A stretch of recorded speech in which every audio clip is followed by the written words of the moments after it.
कमल एक बुद्धिमान युवक था। एक बार वह कहीं जा रहा था। रात होने वाली थी।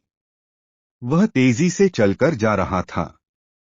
तभी उसने एक हल्की सी आवाज सुनी। कोई कह रहा था, बचाओ बचाओ, मुझे बाहर निकालो। कमल ने इधर उधर देखा। उसे कोई दिखाई नहीं दिया। वह आगे जाने लगा। तभी वही आवाज फिर आई। कमल ने ध्यान से देखा तो उसे पेड़ के नीचे एक बोतल पड़ी हुई दिखाई दी। उसे लगा कि आवाज बोतल के अंदर से आ रही है। कमल ने बोतल को उठाकर देखा। उसके अंदर उसे एक छोटा सा चेहरा दिखाई दिया। अंदर कोई बंद था, चिल्ला रहा था, बचाओ बचाओ, मुझे यहां से बाहर निकालो। कमल ने बोतल का ढक्कन खोल दिया। अचानक अंदर से ढेर सारा धुआं निकला और साथ ही वह व्यक्ति भी। बाहर निकलते ही उसका आकार बहुत बड़ा हो गया। उसने कमल से कहा, मैं एक जिन्न हूं। एक दुष्ट जादूगर ने उसे इस बोतल में बंद कर दिया था। अब मैं आजाद हो गया हूं।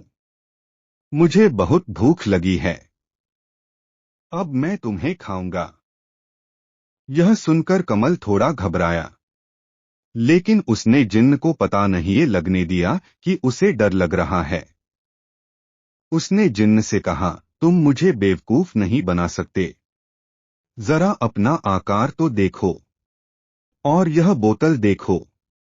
तुम इतने बड़े होकर इस बोतल के अंदर भला कैसे आ सकते हो? तुम झूठ बोल रहे हो। यह सुनकर जिन्न को गुस्सा आ गया। वह बोला, जिन्न कभी झूठ नहीं बोलते। तुम्हें मेरी बात पर विश्वास नहीं है न? ठीक है, मैं तुम्हें दिखाता हूं कि मैं इस बोतल के अंदर जा सकता हूं। ऐसा कहकर उसने अपना आकार छोटा किया और धुआं बनकर बोतल के अंदर चला गया। कमल तो यही चाहता था। उसने झट से बोतल का ढक्कन वापस लगा दिया। फिर कमल उस जिन्न से बोला, मैं जान गया हूं कि जिन्न झूठ नहीं बोलते, लेकिन थोड़े बेवकूफ जरूर होते हैं। अब तुम यहीं रहो, इसी बोतल के अंदर। कमल ने वह बोतल एक पत्थर से बांधी और समुद्र में फेंक दी। भारी पत्थर से बंधी होने के कारण बोतल पानी में डूब गई और साथ ही जिन्न भी। एक बात तो आप समझ गए होंगे कि मुसीबत के समय घबराने से कुछ हल नहीं होता। इसलिए अपनी बुद्धि का उपयोग करना चाहिए, जैसे कमल ने किया।